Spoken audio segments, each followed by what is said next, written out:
Welcome, everyone. Today we are talking about how to choose a funeral home. This is part of our How-To series. It's a tough topic, no doubt. Absolutely.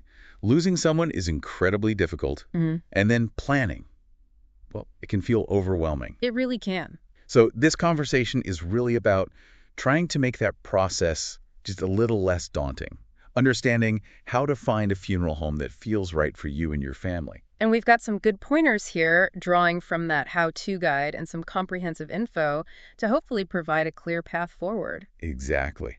Because when you need this information, having some clarity is key. It really is. It's not something anyone wants to think about ahead of time, usually, but having a roadmap makes a huge difference when you're actually in that situation. So where does someone even begin?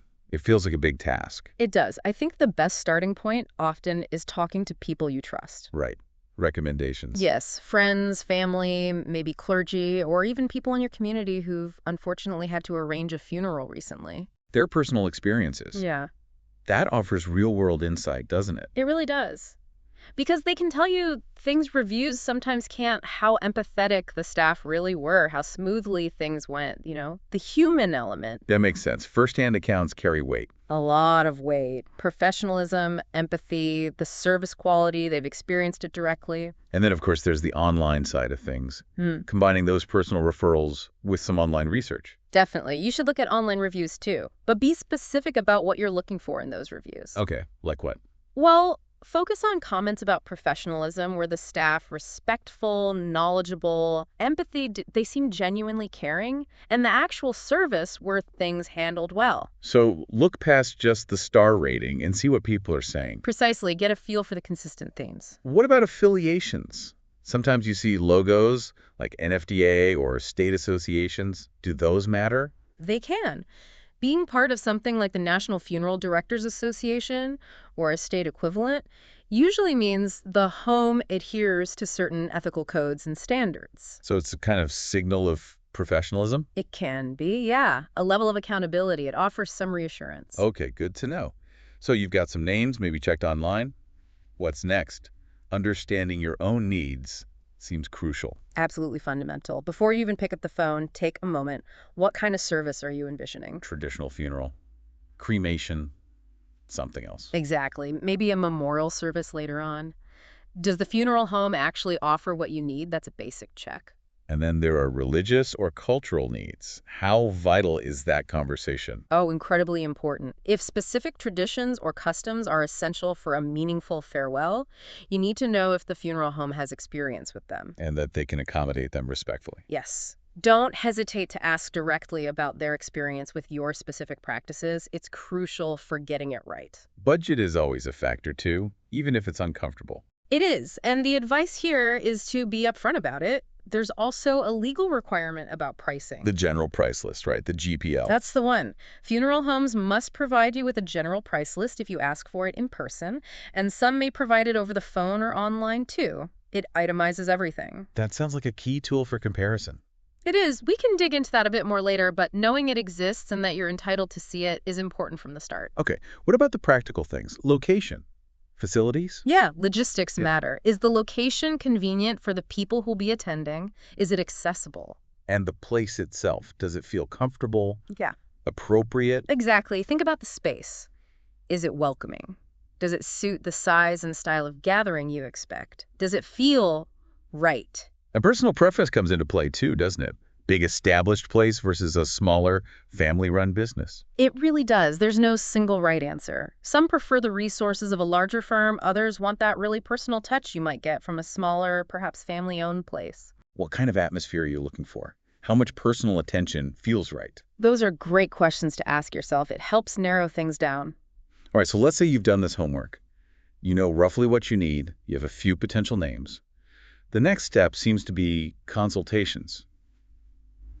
Visiting them. Yes.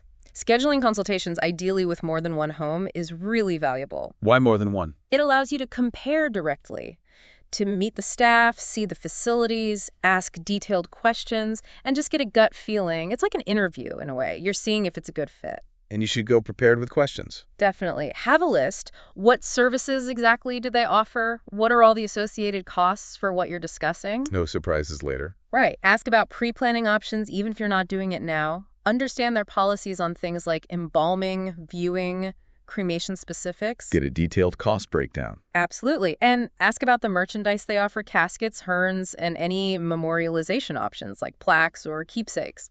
And while you're there asking questions, you're also observing. You are. Look around. Is the place clean? Well organized? How does the staff interact with you? Are they compassionate, Yeah. professional, patient with your questions? Yes. All of that. You need to feel comfortable and respected. Trust your instincts here. If something feels off, it probably is. Let's circle back to that general price list, the GPL.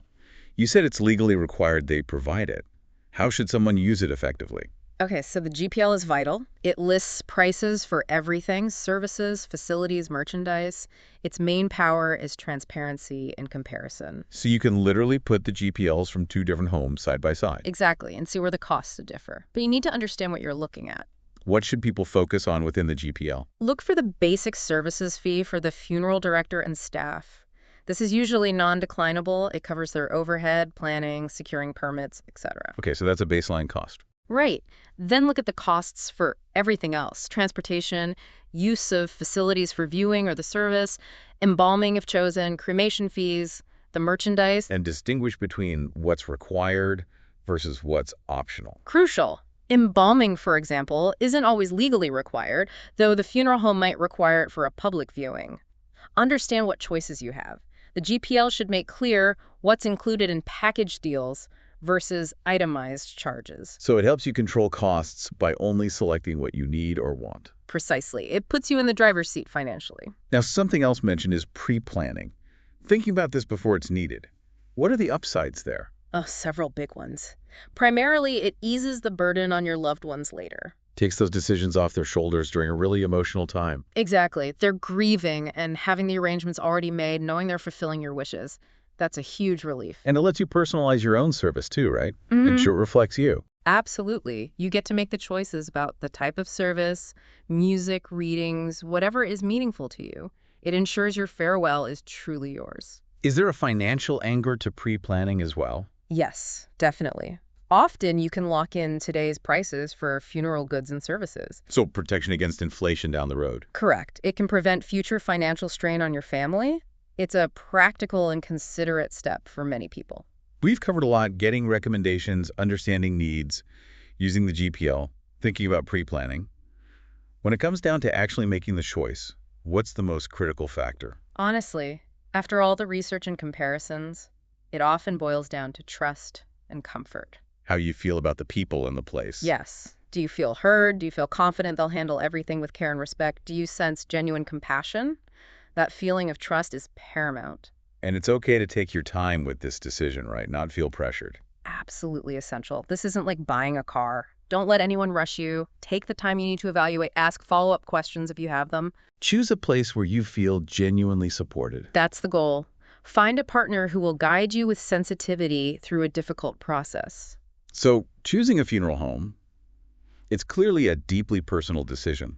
We've walked through some key steps today to hopefully help people feel more informed, maybe a bit more confident when they face this. Hopefully, giving people a framework, some things to consider. As you listen, maybe think about what stood out most to you from all this information. What feels like the most critical factor for your potential situation? Everyone's priorities might be slightly different. True. We really hope this conversation has provided a helpful starting point, good framework. Of course, there's always more detail and more questions might come up. It's natural. Planning involves many facets. Definitely. Maybe thinking about what other aspects of planning would be helpful for us to talk about in the future. What other questions come to mind? We'll be back next time with another thought-provoking exploration of a topic that matters.